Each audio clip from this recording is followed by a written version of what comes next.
하나님 앞에 추수감사주의를 지킵니다.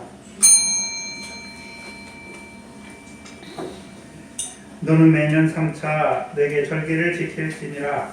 너는 무교병의 절기를 지키라. 내가 내게 명한 대로 아비볼의 정한 때에 7일 동안 무교병을 먹을지니 이는 그 달에 내가 애굽에서 나왔음이라.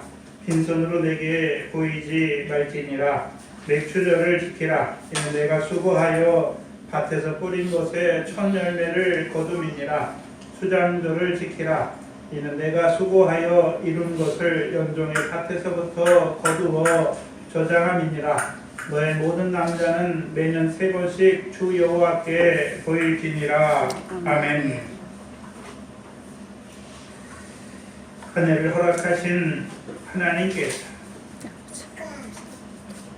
올 한 해도 우리에게 진리의 말씀으로 풍성케 하여 주셨고 그 말씀을 따라 머리털 하나라도 피거나 건기할 수 없는 우리들이 하나님께서 그리스도 안에서 주신 그 충만한 복과 은혜로 말미암아 올 한 해도 하늘의 보화를 쌓는 자로 우리를 살게 하신 아버지 하나님 감사합니다.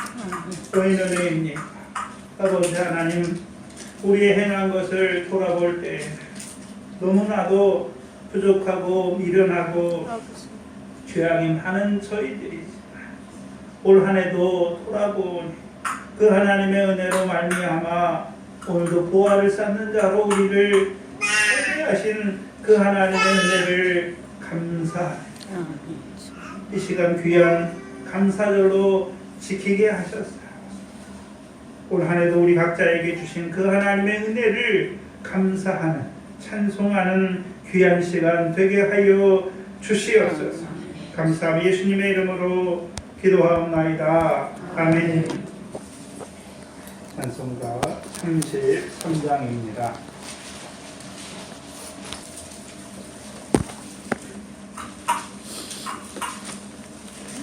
레위기 23장입니다. 하나님께서 이스라엘 백성에게 지키게 하시는 절기들이 나오죠. 크게 7가지로 나옵니다. 6월절부터 시작해서 무교절과 초실절과 칠칠절과 나팔절과 속죄일과 초막절에 대해서 우리에게 나타내 주시죠. 이것은 단순히 육적 이스라엘이 절기를 지키는 절기를 말한 것이 아니라 예수 그리스도로 말미암아 우리에게 이루어지는 우리의 믿음의 시작과 결국을 보여주시는 것이죠. 그래서 우리가 6월절 희생이신 그리스도의 십자가로 말미암아 하나님의 백성이 되었고 이제 하나님 백성이 된 우리에게 무교병을 주신다. 그 예수님께서 부활의 첫 열매가 되셨죠. 그리고 오순절에 맥주의 77절에 우리에게 성령을 부어주셨죠. 그리고 성령을 부어주셨으면 끝난 것이 아니라 이제 마지막에 나팔절과 속죄일이 있고 그 마지막에 이제 우리가 우리의 몸으로 각각 선악간에 행한 대로 마지막에 하나님 앞에 받는 그 초막절을 저와 여러분에게 보여주시는 것입니다. 기도합니다. 여호와께서 모세에게 일러 가라사대 자손에게 구하여 이르라. 너희는 엿새 동안은 일할 것이요 일곱째 날은 쉴 안식일이니 성해라. 너희는 무슨 일이든지 하지 말라. 이는 너희 거하는 각처에서 지킬 여호와의 안식일이니라. 너희가 공부하여 성의로 삼을 여호와의 절기는 이루라. 정말 하나님 우리를 위해서 일하시는 것이지 우리가 하나님 위해서 일하는 절기가 아니라는 것이죠. 오늘 신앙 우리의 믿음의 삶이 우리가 하나님 위해서 뭘 하는 것이 아니라 하나님께서 우리를 위해 일하고 계신다는 것이죠. 그 안에서요 저와 여러분은 안식을 누리면 되는 것입니다.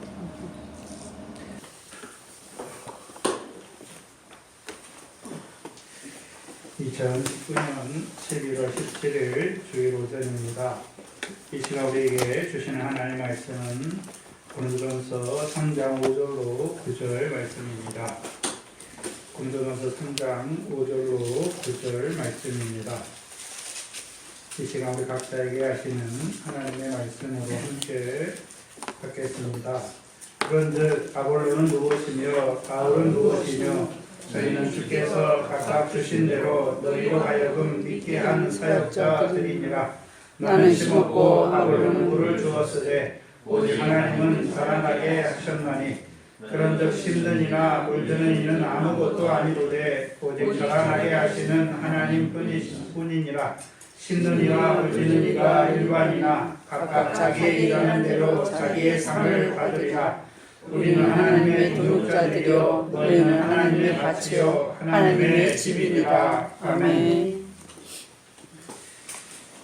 고린도 교회는 그리스도 예수 안에서 거룩하여지고 성도로 부르심을 입은 자들입니다. 고린도 교회만 그런 것이 아니라 오늘 이 동산교회도 그리스도 예수 안에서 거룩하게 하셨고 성도로 부르셨습니다. 또한 그리스도 예수 안에서 하나님이 주신 은혜를 받았습니다. 고린도 교회가 먼저 받았고 오늘 우리가 그리스도 예수 안에서 주시는 하나님의 은혜를 받고 있습니다. 그래서 그리스도 예수 안에서 하나님이 주신 은혜를 받아서 온갖 종류의 말과 온갖 종류의 지식에 풍족한 자들이 되게 하셨습니다. 그게 하나님이 하신 것이죠. 근데 문제는 그들이 온갖 말과 온갖 종류의 지식에 풍족하였는데 풍족함의 결과가 무엇으로 드러났습니까? 시기와 분쟁으로 드러났다는 것이죠. 시기와 분쟁으로 드러났다는 거예요. 고린도전서 8장 1절을 보시면 8장 1절에 보시면 우리가 우상의 제물에 대하여는 우리가 다 지식이 있는 줄 안다. 고린도 교인들은 우상의 제물에 대해 지식이 있어요. 지식이 있잖아요. 그럼 그들이 어떻게 지식이 있는 자들이 되었습니까? 그리스도 예수 안에서 하나님이 주신 은혜로 말미암아 온갖 종류의 지식에 풍족한 자들이 되었는데 그 지식 중에 하나가 무엇입니까? 우상의 제물에 대한 지식입니다.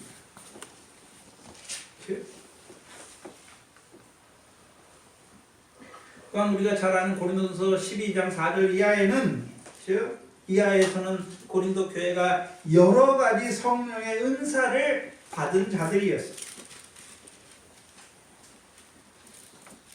그래서 그들은 지식도 있고 은사도 있잖아요. 그러니까 근데 그것 때문에 고린도 교회 성도들은 스스로를 우리는 신령한 자들이다, 우리는 성숙한 자들이다 라고 스스로 생각했습니다. 지식에도 풍성하고 성령의 은사에도 풍성함으로 스스로를 우리는 신령한 자다, 우리는 성숙한 자들이라 생각하는데 바울을 통해서는 뭐라고 말씀하셨습니까? 바울을 통해서 뭐라고 말씀하십니까? 너희는 신령한 자들이 아니고 성숙한 자들이 아니고 육신에 속한 자다, 곧 그리스도 안에서 어린아이들이다 라고 말하는 것입니다. 이 말을 들었을 때 자기들은 성숙한 자라고 신령한 자라고 생각하고 있었는데 바울을 통해서는 아니다, 너희는 육에 속한 자이고 너희는 그리스도 안에서 어린아이들이라고 말할 때 적지 않은 충격이 있었을 것입니다.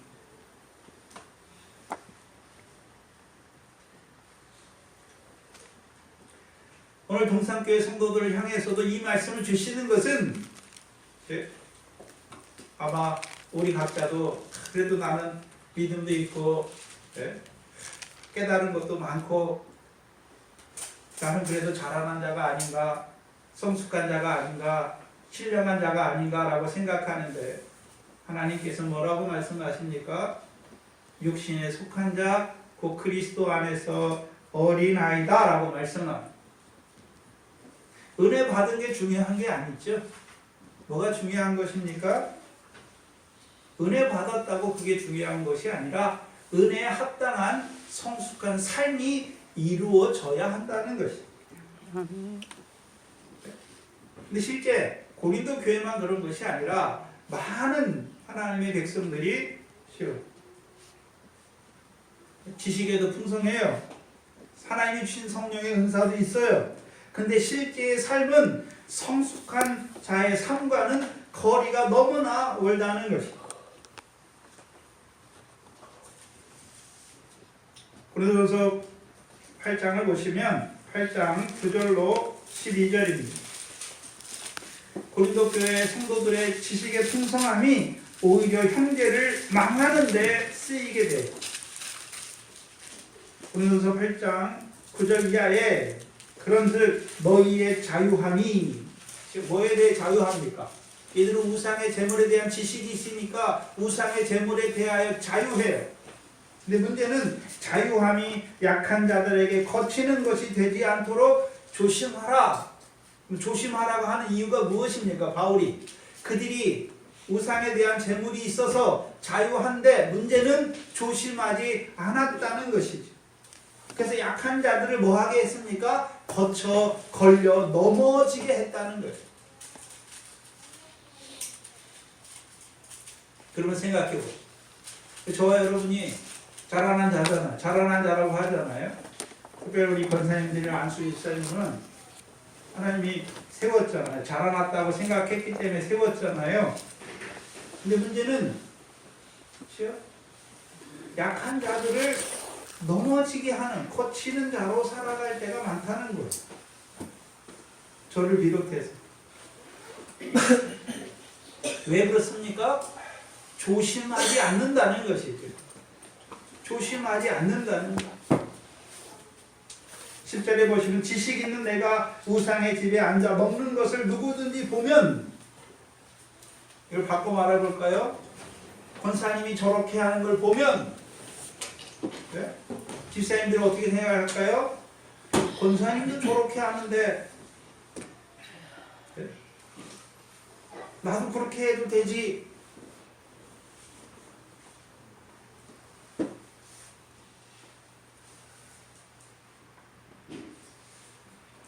약한 자들이 양심의 담력을 얻어 어찌 우상의 제물을 먹게 되지 않겠느냐.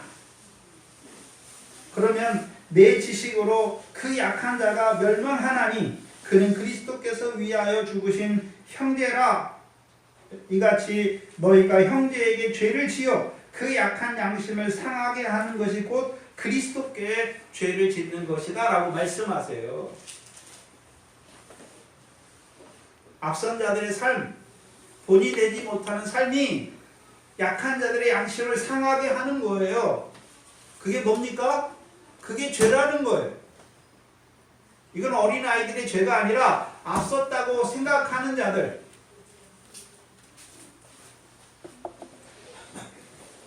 죄예요.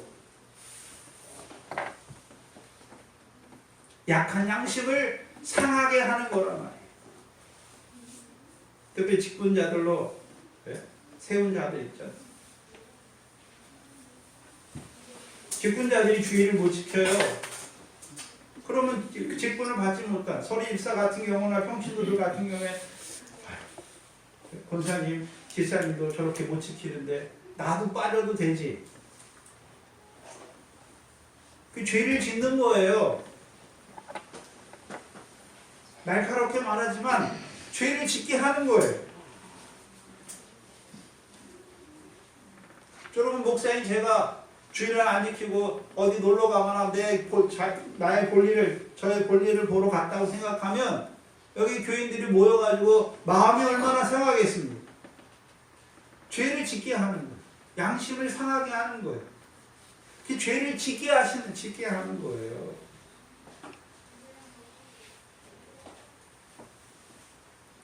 근데 그것이 형제의 양심을 상하게 한다라고 말하고서 12절에 그리스도께 죄를 짓는 것이다 라고 말씀해요.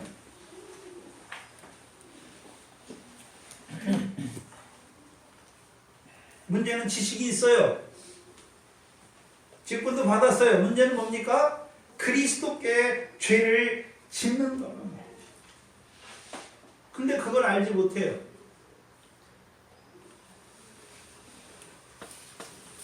알지 못하니까 계속 반복해요.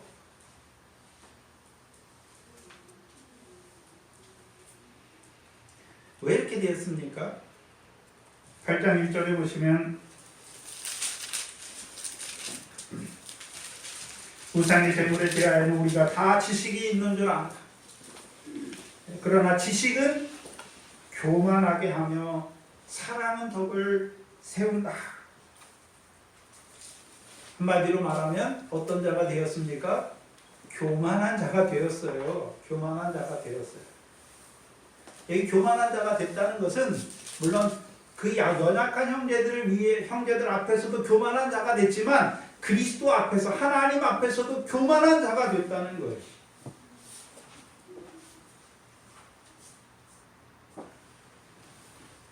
사랑 안에서 행하지 않았기 때문에 사랑 안에서 행하지 않는 자들이에요. 갈라디아서 5장을 보시면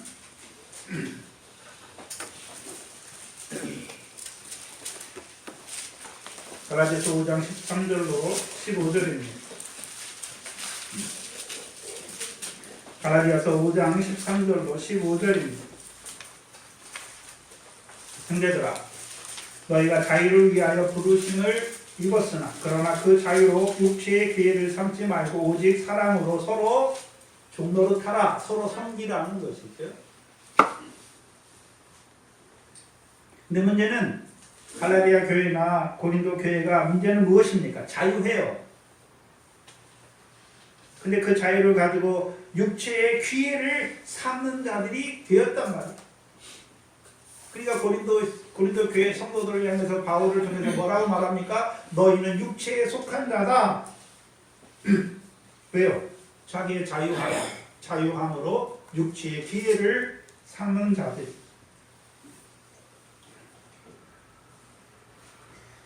온 율법은 내 이웃을 사랑하기를 내 몸같이 하라 하신 한 말씀에 이루었나니.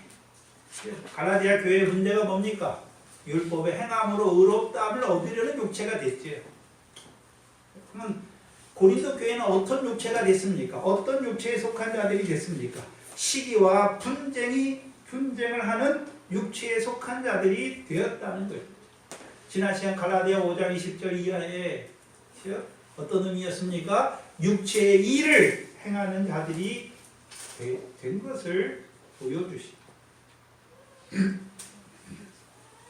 15절에 만일 서로 물고 먹으면 피차 멸망할까 조심하라. 앞선 자들이 잘못하잖아요. 그럼 뒤에 있는 자들이 그 앞선 자들의 자유함으로 거치게 돼서 넘어지면 앞선 자도 망하는 것이고, 뒤에 쫓아가는 앞선 자의 잘못된 것을 쫓아서 그렇게 행하는 자들도 넘어지는 자가 돼요. 다 망하는 거예요. 교회가 다 망하는 거예요.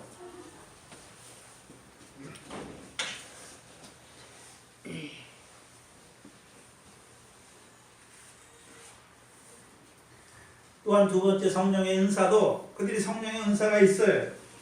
근데 고린도전서 13장을 보시면 고린도전서 13장 2절로 3절에 보시면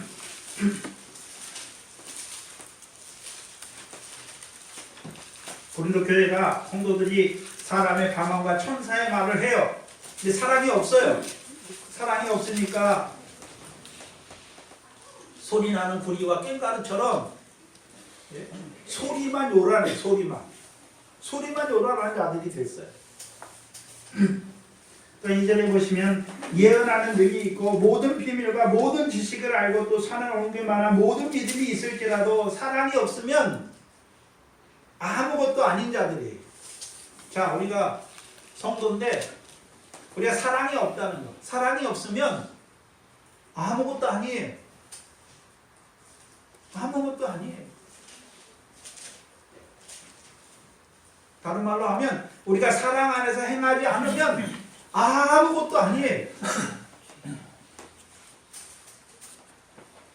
또 3절에 내가 내게 있는 모든 것으로 구제하고 또 내 몸을 불사르게 내어줄지라도 사랑이 없으면 내게 아무 유익이 없느니라.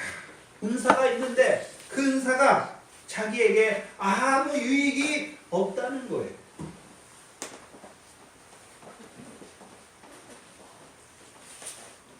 고린도 교회 문제. 고린도 교회는 하나님이 주신 은혜를 받아 온갖 종류의 말과 온갖 지식에 풍족한 자들인데 문제는 사랑 안에서 행하지 않기 때문에, 사랑이 없기 때문에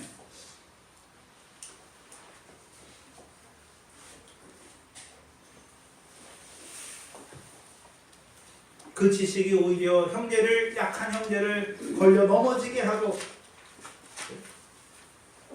은사가 있지만 아무 유익이 없는, 소리나는 구리와 울리는 꽹과리처럼 소리만 요란한 자들이 되었단 말이에요.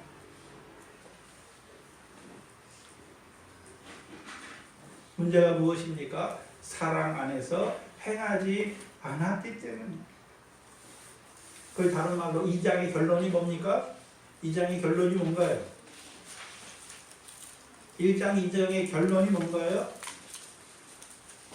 고린도서 1장에서 문제 제기를 했잖아요. 너희가 분쟁하는 자가 되었다라고 말씀하잖아요. 그렇죠? 분쟁하는 자가 됐죠. 왜 분쟁하는 자들이 됐습니까? 세상 지혜를 따라 행하는 자들이 되었다라고 말씀하죠.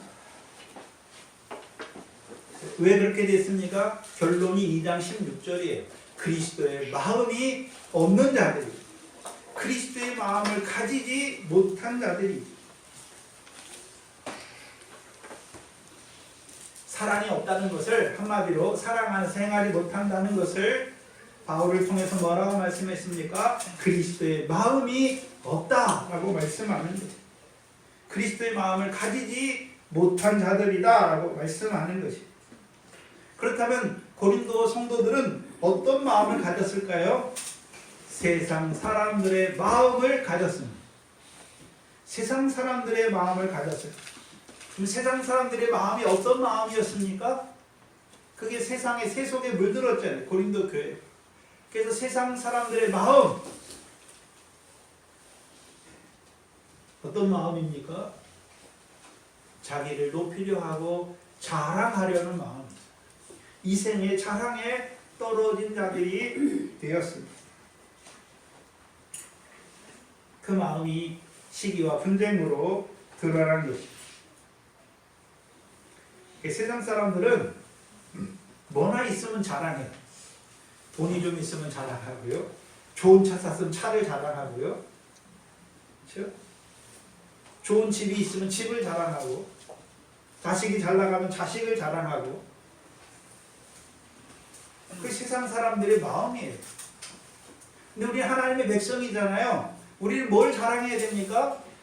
하나님께서 그리스도 안에서 우리를 하나님의 백성으로 은혜로 부르신 것을 자랑하는 거예요. 은혜로 택하신 것을 자랑하는 거예요. 또한 그리스도 예수 안에 있는 있는 자들의 자랑이 무엇입니까? 예수가 하나님께로부터 나왔으면 예수가 우리에게 지혜가 되신 예수를 자랑하는 것이죠.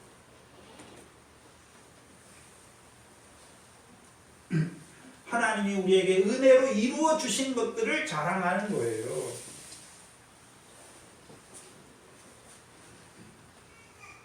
근데 고린도 교인들은 하나님이 은혜로 주신 걸 받아가지고 세상 사람들처럼 그걸 가지고 세상 사람들이 있는 거 그것처럼 자랑하는 게 아니에요. 고린도 교인들은 뭐 세상에 내가 돈이 많다 그걸 자랑하는 게 아니에요. 하나님이 주신 거, 은혜로 주신 거 그걸 가지고 세상 사람들처럼 자기를 높이고 내가 이런 사람이다라고 자기를 자랑한단 말이에요. 은사는 받았는데, 은혜는 받았는데 마음이요 그리스도의 마음을 가지지 못하고 세상 사람의 마음을 가졌다는 것이.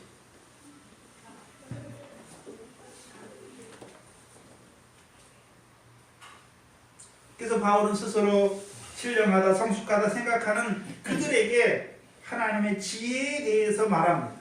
왜요? 왜 하나님의 지혜에 대해서 말할까요? 그 지혜를 통해서 그들 스스로 성숙하다, 스스로 신령한 자다라고 말하는 자들이 스스로 자기들이 어린아이라는 걸 깨닫게 하기 위해서, 다른 말로 하면요, 그리스도의 마음을 가지지 못했다는 것을 깨닫게 하시기 위해서 하나님의 지혜를 말하는 것입니다. 그래서 고린도전서 2장에서 말하는 지혜가 있었어요. 지혜.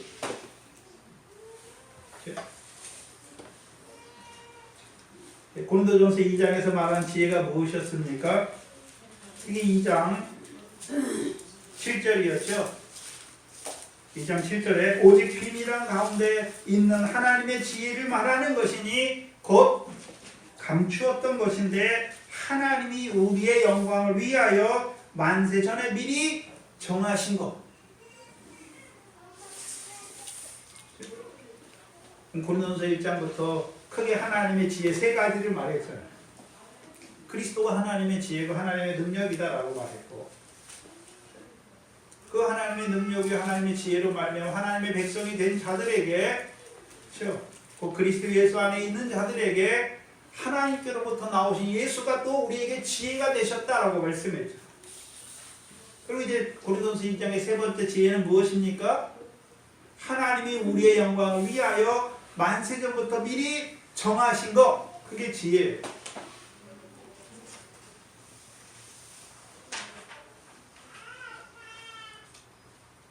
그걸 지난 시간에 2주간에 걸쳐 풀어주셨죠.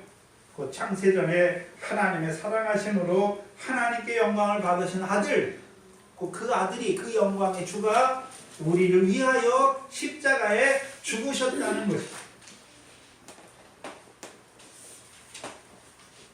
그 영광의 주께서 왜 십자가에 죽으셔야만 했습니까? 무엇 때문에 십자가에 죽으신 것입니까? 우리를 사랑하셨기 때문에.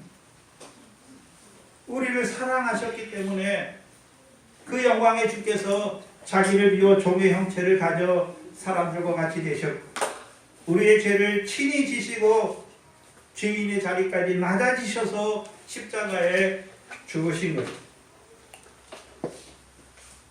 그 그리스도의 마음은 어디서 드러났습니까? 십자가에서 드러나는 것입니다. 그렇죠? 특별히 영광의 주께서 십자가를 지셨잖아요. 그렇죠? 그럼 그 십자가를 통해서 우리를 얼마만큼 사랑하셨는지를 그 십자가를 통해서 우리에게 나타내 주시는 거예요. 그 사랑을 알게 하셨단 말이에요. 그래서 우리가 하나님의 사랑을 어디서 압니까? 하나님이 그 아들을 십자가에 죽이시기까지 우리를 사랑하셨잖아요. 그럼 아들도, 그 독생하신 아들도 우리를 사랑하시잖아요. 내가 너희를 사랑한 것 같이 라고 말씀하시잖아요. 그 사랑이 어디에서 나타났습니까? 우리를 위하여 십자가에 죽으신 것입니다. 그럼 영광의 주가 십자가 지신 것을 봤다면, 그걸 알았다면 우리가 어떤 자가 됐습니까? 그리스도께서 우리를 얼마나 사랑하셨는지를 알게 된단 말이에요.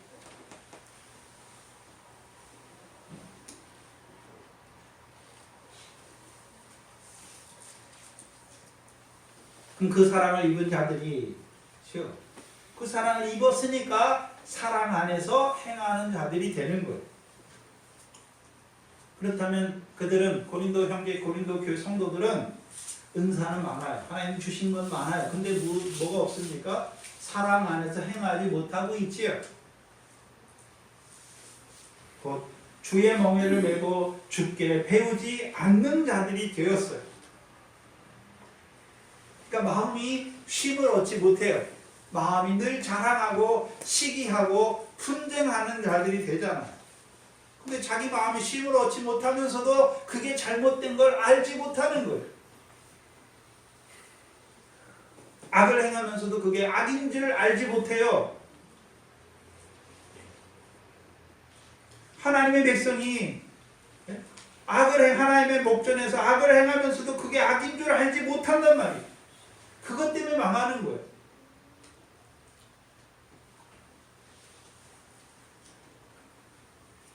하나님의 지혜, 곧 우리의 영광을 위하여 만세전부터 미리 정하신 것, 곧 영광의 주께서 십자가에 지신 것, 그게 하나님의 기쁘신 것이죠. 그걸 누가 통달하십니까? 성령께서 통달하시죠. 성령께서 그걸 꿰뚫어 보세요. 꿰뚫어 보십니까? 성령께서 그 하나님의 기쁘신 것을 우리에게 계시로 나타내 주시는 것입니다. 계시로 나타내 주시는 것입니다.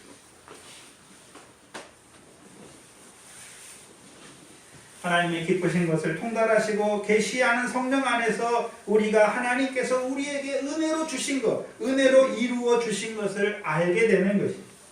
다른 말로 하면 그리스도의 사랑을 덧입게 되는 거예요. 먼저는 주의 종들에게 계시하시죠. 또한 그 종들을 통해서 그 하나님이 기쁘신 것, 신령한 것을 신령한 자들에게 해석해 주는 것입니다. 이로 인해서 성도들도 하나님의 지혜, 곧 하나님의 기쁘신 것을 깨닫는 성도들이 되는 거예요. 깨닫는 자들이 되는 거예요. 그럼 깨달은 자들, 하나님의 기쁘신 것을 깨닫는 자들은 이제 모든 것을 판단하는 자가 되어야 되죠. 모든 것을 판단하는 자로 살아야 되잖아요. 그래서 모든 것을 판단한다. 뭘 판단합니까?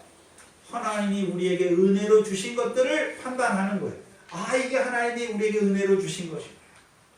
네? 그걸 판단하잖아요. 아, 하나님이 이게 우리에게 은혜로 주셨다. 그럼 어떤 자가 되나요? 그 은혜에 감사하고 찬송하는 자가 되는 거예요. 그 은혜를 자랑하는 자가 되는 거예요.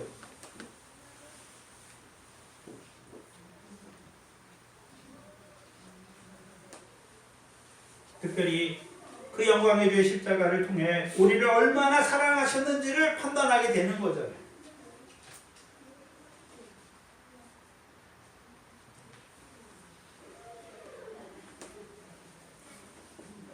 십자가를 통해 우리를 얼마나 사랑하셨는지를 우리가 알게 되는 거예요. 우리가 그 사랑을 입은 자라구나 라고 판단하게 된단 말이에요. 또한 그 사랑 안에 살아가는 자들은 이제 아무에게도 판단을 받지 않는 것이죠. 그래서 우리가 하나님의 은혜를 받았잖아요. 지혜를 깨닫잖아요. 우리가 모든 것을 판단해요. 그 모든 것을 판단하는 의미에는 하나님이 우리를 위해 이루어 주신 것, 은혜로 주신 것들, 또는 은혜로 이루어 주시는 것들, 또한 은혜 가운데서 이루어 가신 것들을 판단하게 돼 있어요. 판단하니까 우리가 어떤 자가 되는 것입니까? 네? 아, 하나님이 이루신 것이구나. 하나님의 은혜로 주시는 것이구나. 하나님이 은혜 가운데 나에게 이런 모든 것을 이루어 가시는구나 판단하게 되니까 원망하지 아니하고 불평하지 아니하고 오히려 그 환난 가운데서, 그 연단 가운데서 하나님께 감사하게 되는 거예요. 무슨 환경이 좋고 여건이 좋아서 감사하는 것이 아니라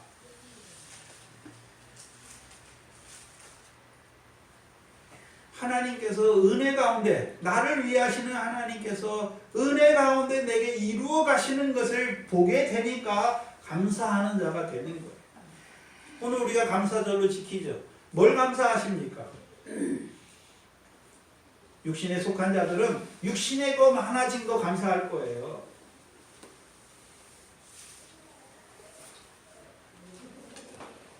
신령한 자라면, 성숙한 자라면 하나님께서 올 한 해도 그리스도 안에서 우리에게 베풀어 준 충만한 복과 은혜를 감사하게 돼 있어요.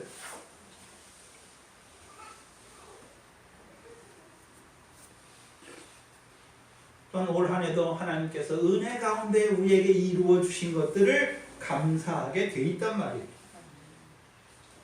여러분 추석을 지키잖아요. 일반 사람들도 추석 때 누구에게 감사합니까? 자기 조상에게 감사해요. 근데 뭘 가지고 감사합니까? 육신 잘 된 거. 그렇죠? 근데 하나님은 우리의 육신을 위하시는 분이 아니잖아요. 믿음의 결국 곧 영혼의 구원을 위해서 일하시는 하나님 아닙니까?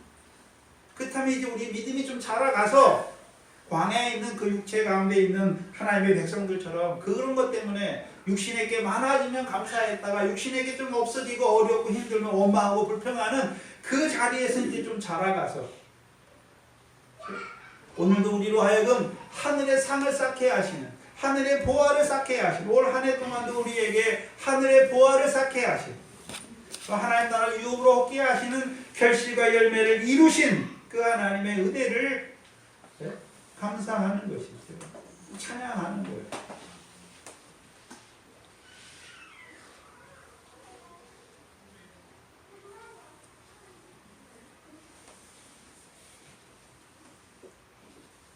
우리가 그 사랑 안에 살았다면 그리스도의 마음을 가진 자로 살았다면 올 한 해도 하나님께서 은혜 가운데 우리에게 이루어 주신 것들을 찬송하는 거예요. 감사하는 거죠. 문제는 우리가 그리스도의 마음이 없는 자로 살았다면 올 한 해도요.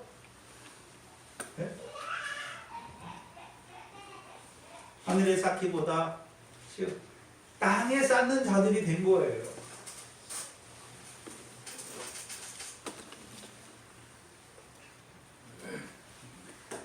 우리가 그 사랑 안에 산다면 아무에게도 우리는 모든 것을 판단하지만 아무에게도 판단받지 않는 자. 어떤 의미에서 판단받지 않는 자입니까? 오직 주께서만 우리를 판단하시는 거예요. 왜요? 주께서 우리를 위하여 죽으셨기 때문에. 그럼 주의 판단은 어떤 판단입니까? 주의 판단은 어떤 판단입니까? 주께서 우리를 어떻게 판단하십니까? 찬송가 185장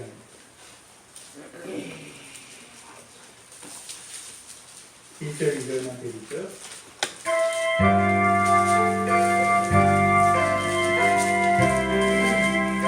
가사 내용이에요.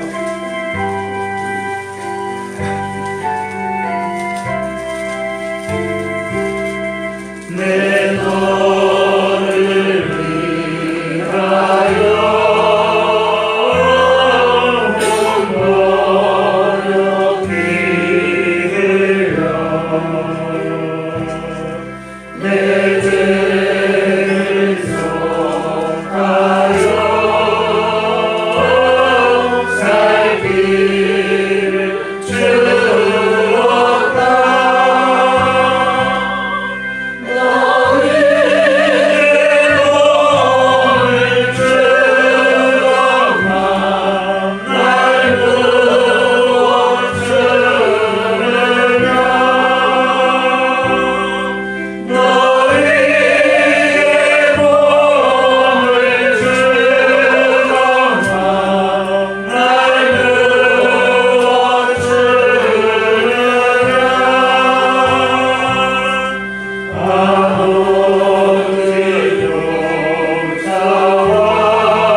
내가 너를 위해 몸을 주었는데 너는 올해 한 해도 무엇했느냐라고 물으시는 거예요. 물으시는 거예요.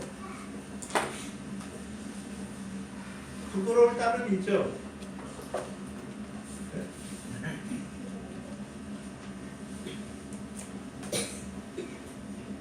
주여, 죄와 허물 뿐인 우리잖아. 물으시는 거예요.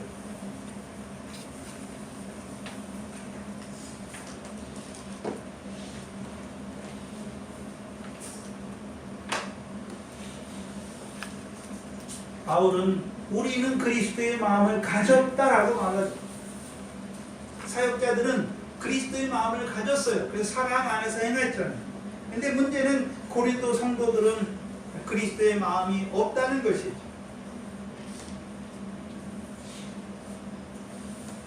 고린도 성도들, 그리스도의 마음이 없는 자들을 향해서 바울이 뭐라고 말씀합니까? 육신에 속한 자다. 그리스도 안에 있지만 어린아이들이다 라고 말합니다. 어린아이는 무슨 일을 합니까? 어린아이 일을 하는 거예요. 문제는 자, 이레나 소윤이가 어린아이잖아요.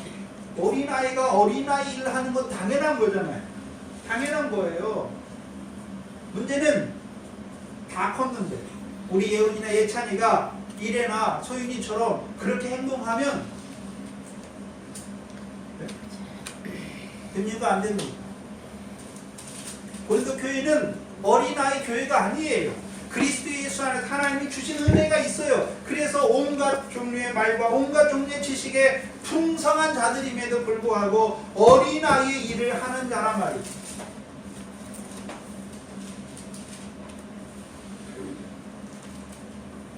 동산교회를 생각하시에요. 우리에게 주신 그리스도의 말씀이 풍성하잖아요. 받은 거 많은데 우리의 삶의 자리는 어떻습니까? 어린아이의 일을 하고 있는 거예요.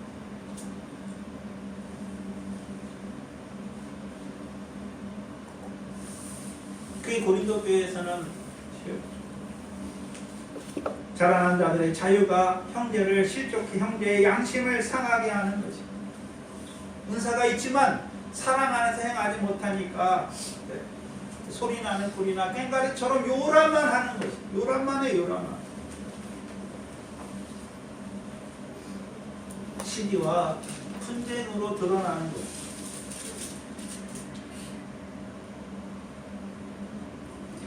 그리스도께서 위하여 죽으신 형제인, 사랑하셔서 위하여 죽으신 형제인데도 불구하고 그 형제를 시기한단 말이에요. 파당을 지어 분쟁하고 있어요. 그 형제를 대하여.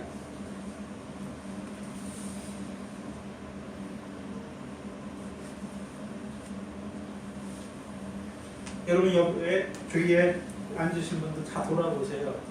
그리스도께서 위하여 그 핏값으로 사신 형제예요. 근데 미워하고 있잖아요. 원망의 말을 하고 있잖아요. 서운해하고 다투고 낮게 여기고 나가 너보다 낫다라고 하는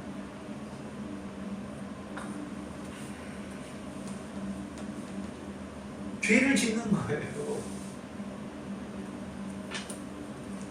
왜 그렇게 됐습니까? 고린도후서 6장입니다.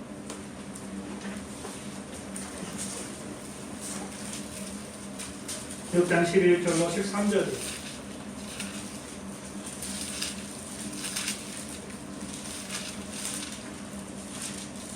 고린도서 6장 11절로 13절입니다. 고린도인들이여 너희를 향하여 우리의 입이 열리고 우리의 마음이 넓었으니 너희가 우리 안에서 좁아진 것이 아니라 오직 너희 심정에서 좁아진 것이니 내가 자녀에게 말하듯 하노니 보답하는 양으로 너희도 마음을 넓히라. 고린도 교인들, 고린도후서를 쓸 때 고린도 교인들은 누구에 대해서 마음이 좁아졌습니까? 바울에 대해서, 사역자들에 대해서 마음이 좁아졌어요.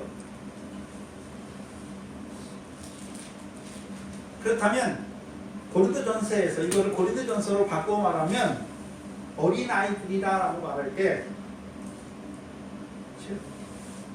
고린도인들 시기하고 분쟁하는 그들을 향해서 바울이 그리스도 안에 있지만 어린아이들이라고 말할 때 이들이 어린아이 마음처럼 좁아진 거예요. 마음이.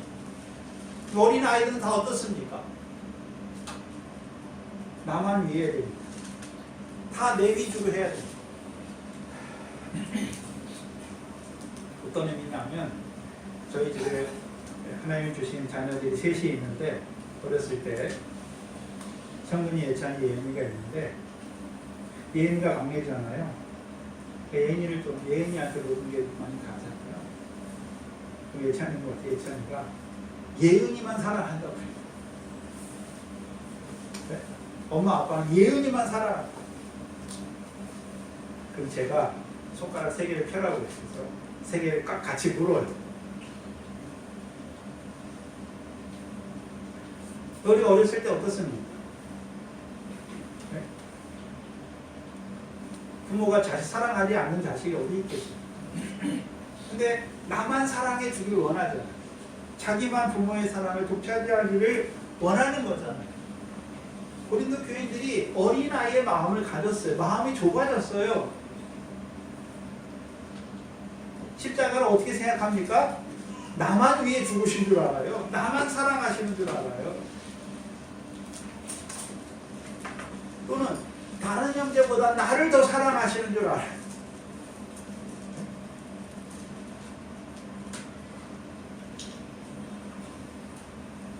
마음이 넓어지지 못했어요. 그럼 십자가는 나만 위해서 죽으신 것입니까? 저 형제를 위해서도 주께서 십자가에 죽으신 거죠. 왜요? 저 형제도 사랑하시기 때문에. 한마디로 말하면 십자가의 넓이와 길이와 높이와 깊이가 어떠함을 깨닫지 못하는 자들이 자기만을 위한 또한 자기 파당만을 위한 그 편협한 십자가로 만드는 거예요.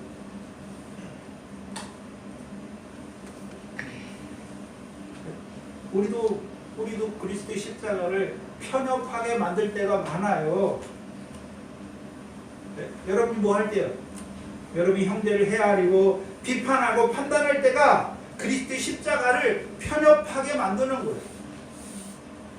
나만을 위한 십자가로 가둬버려요. 근데 분명히 마태복음에서 그 잔을 나누면서 주께서 뭐라 하셨습니까? 많은 사람을 위하여 흘리는 바 나의 피다라고 말씀하셨죠.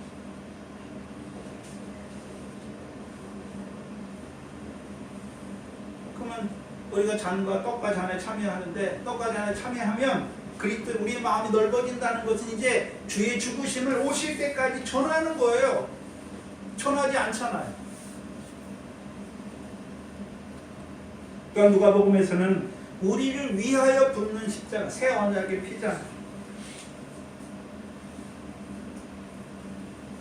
그리고 여전히 부르심 받았지만 그렇게 살아가지 못하는 자들을 위해서도 여전히 피와 물을 쏟아주시죠. 근데 우리는 연약하고 허물이 있고 죄가 있는 형제를 보면 그들의 허물과 죄를 덮는 것이 아니라 헤아리고 비판하고 별미처럼 우리 마음에 꼭 담아두잖아요.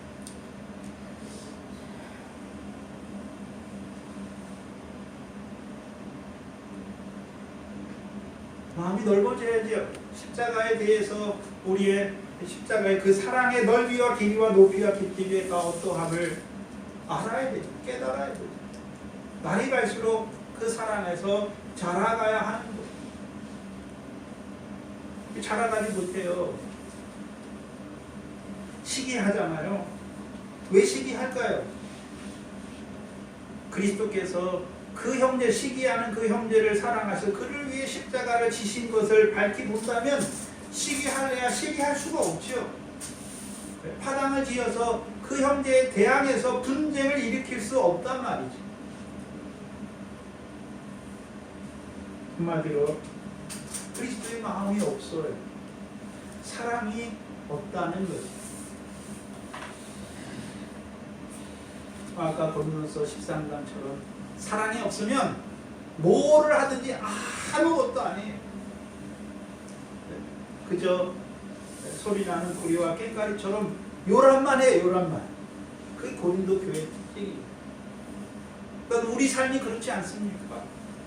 우리가 하나님 앞에서 신앙생활 한다고 요란만 하지 실제 사랑 안에서 형제의 유익을 세우는, 형제의 덕을 세우는, 그리스도의 몸된 교회를 온전히 세우는 그런 자로 살아가고 있는지,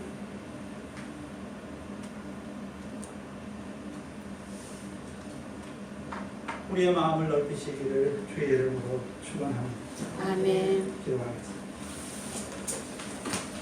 하나님 아버지, 이 고린도전서의 말씀을 통하여 오늘 우리 마음이 우리 속에서 좁아진 것을 보게 하시옵소서.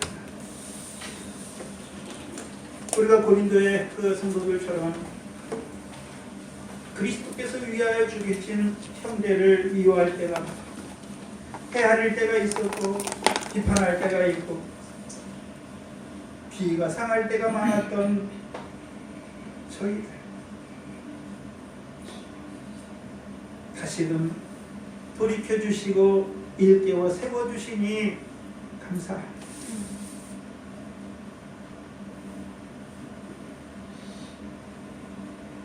늘 우리를 다시금 그 골고다의 십자가로 불러주시옵소서.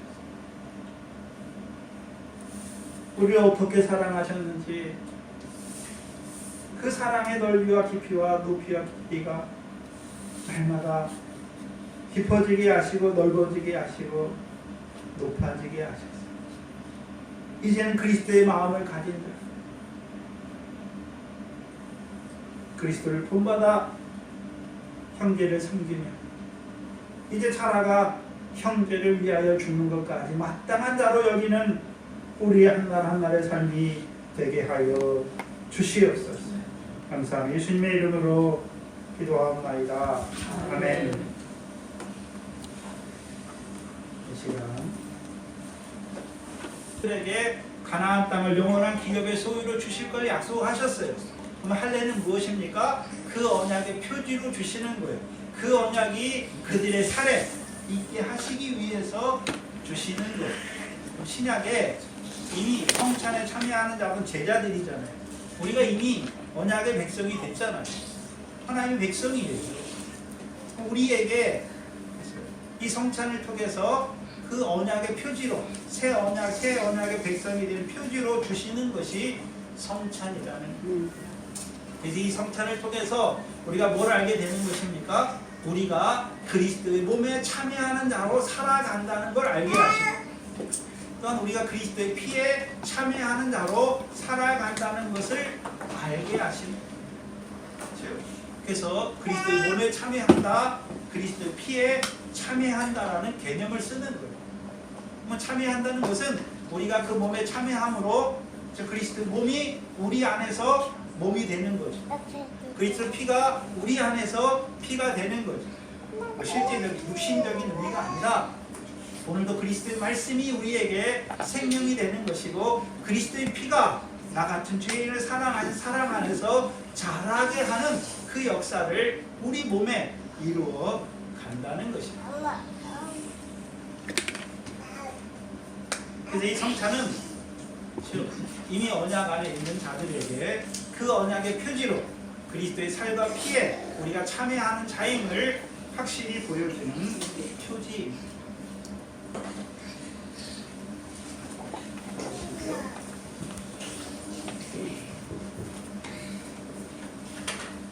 이 성찬은 세례교회 이상만 참여합니다.